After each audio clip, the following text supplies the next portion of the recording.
아침에 나로 주의 인자한 말씀을 듣게 하소서. 성도 여러분 안녕하세요. 월요일입니다.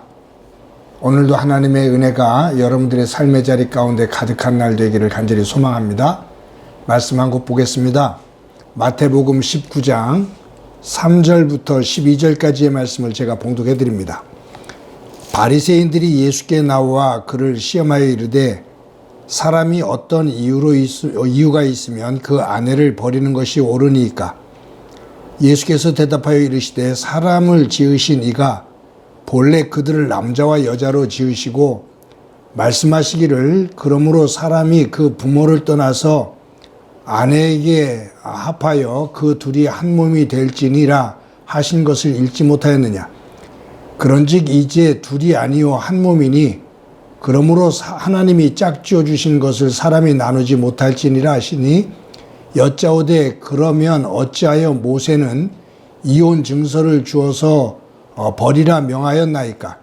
예수께서 이르시되 모세가 너희 마음의 완악함 때문에 아내 버림을 허락하였거니와 본래 그렇지 아니하니라. 내가 너희에게 말하노니 누구든지 음행한 이유 외에 아내를 버리고 다른 데 장가드는 자는 간음함이니라. 제자들이 이르되 만일 사람이 아내에게 이같이 할진대 장가들지 않는 것이 좋겠나이다. 예수께서 이르시되 사람마다 이 말을 받지 못하고 오직 타고난 자라야 할지니라. 어머니의 태로부터 된 고자도 있고 사람이 만든 고자도 있고 천국을 위하여 스스로 된 고자도 있도다. 이 말을 받을 만한 자는 받을지어다. 아멘. 오늘 본문에 보면 바리새인들이 예수께 나와 그를 시험하여 이르되 라는 그런 표현이 나옵니다. 이 말씀을 읽으면서 지금 우리가 큐티하고 있는 마태복음을 우리가 보았던 마태복음 앞부분을 다시 한번 읽어봤습니다. 근데 공교롭게도 바리새인들이 예수께 나와 시험하여 이르되 라는 이 표현이 나오는 이러한 분위기 또한 이러한 표현들은 어떤 공통점이 있냐면 예수님께서 놀라운 기적을 행하신 이후에 바로 이러한 바리새인의 시험이 나옵니다. 어떤 기적과 이적을 통해서 군중들이 예수님에게 집중하고 예수님에 대한 여론이 높아질 때, 긍정적인 여론이 높아질 때 바리새인들은 시샘을 해서 예수님을 걸고 넘어지려고 하는, 예수님을 죽이려고 하는 그러한 음모를 꾸미게 되고 시도를 하는 거죠.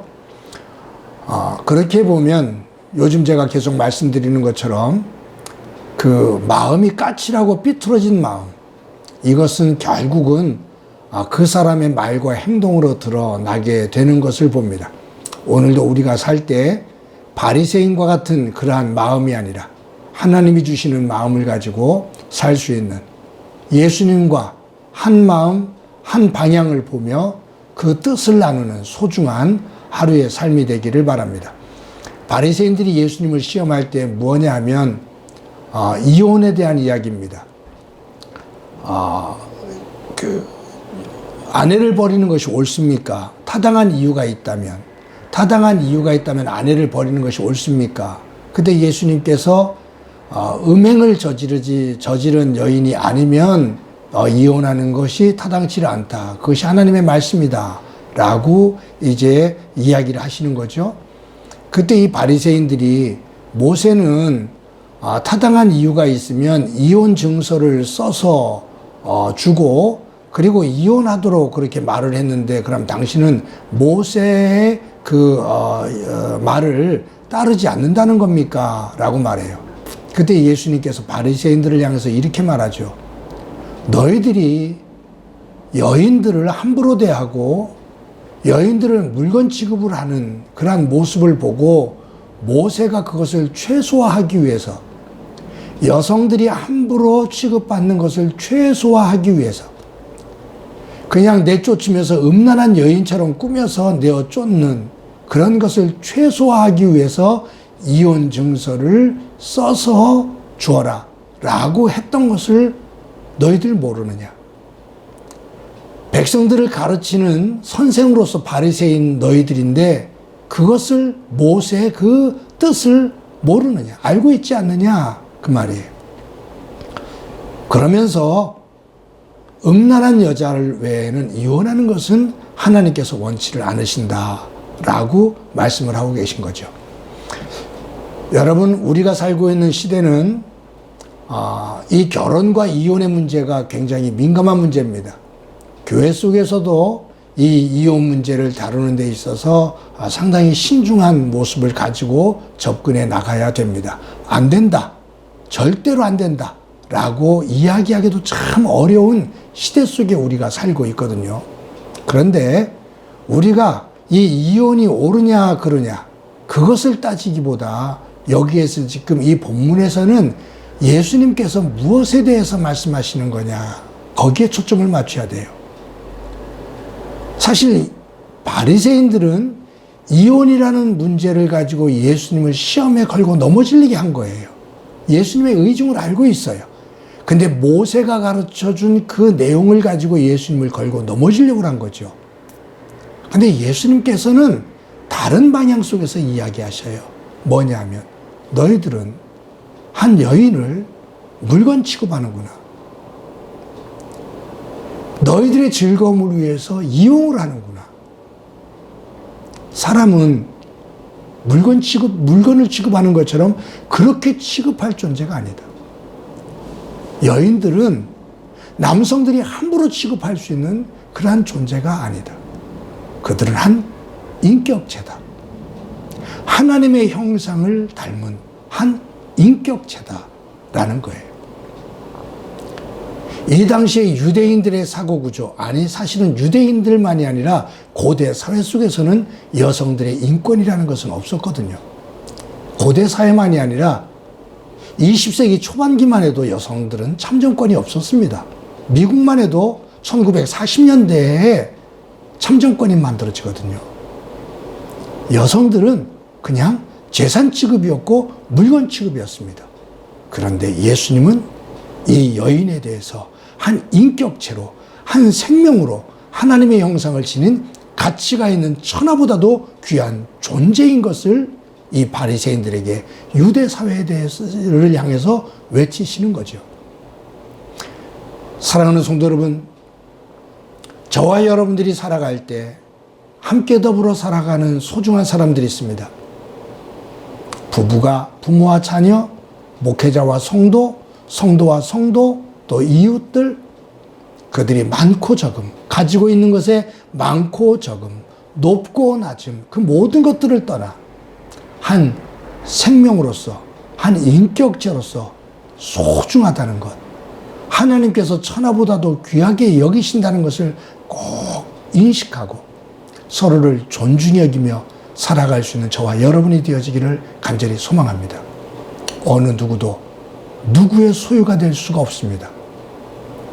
부모들이 자녀들을 소유로 하나님이 나에게 주신 선물이다라고 말을 하지만 사실은 소유 개념적인 사고가 있기에 함부로 대할 때가 참으로 많습니다.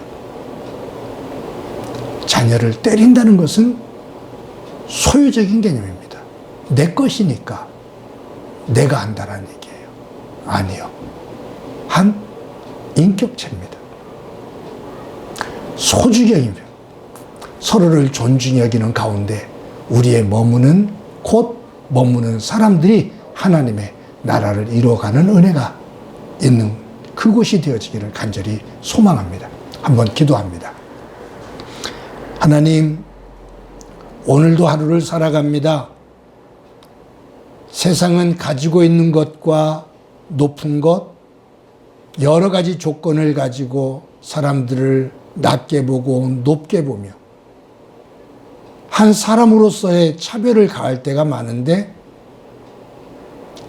예수님을 믿는 저희들, 모든 조건을 넘어 한 생명을 존중히 여기는 천하보다도 귀한 생명임을 인식하고 서로를 사랑하는 삶이 되도록 도와주옵소서. 사람과 사람과의 관계만이 아니라 사람과 다른 생명과의 관계도 서로가 존중 여기는 창조의 질서에 아름다움을 갖는 저희들 되게 하옵소서. 오늘도 함께 해주심을 감사드리고 예수님의 이름으로 기도드립니다. 아멘.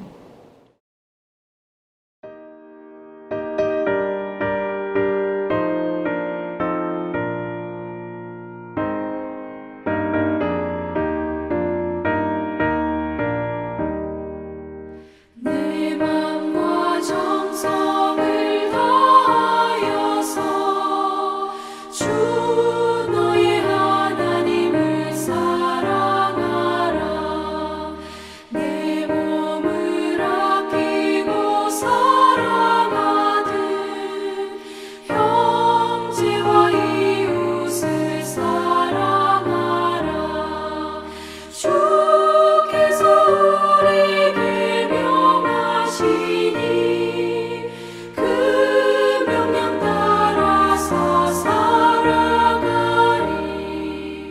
널 미워 해치는 원수라도 언제나 너 그렇게 사랑하라. 널 핍박하는 자 위에서도 신실한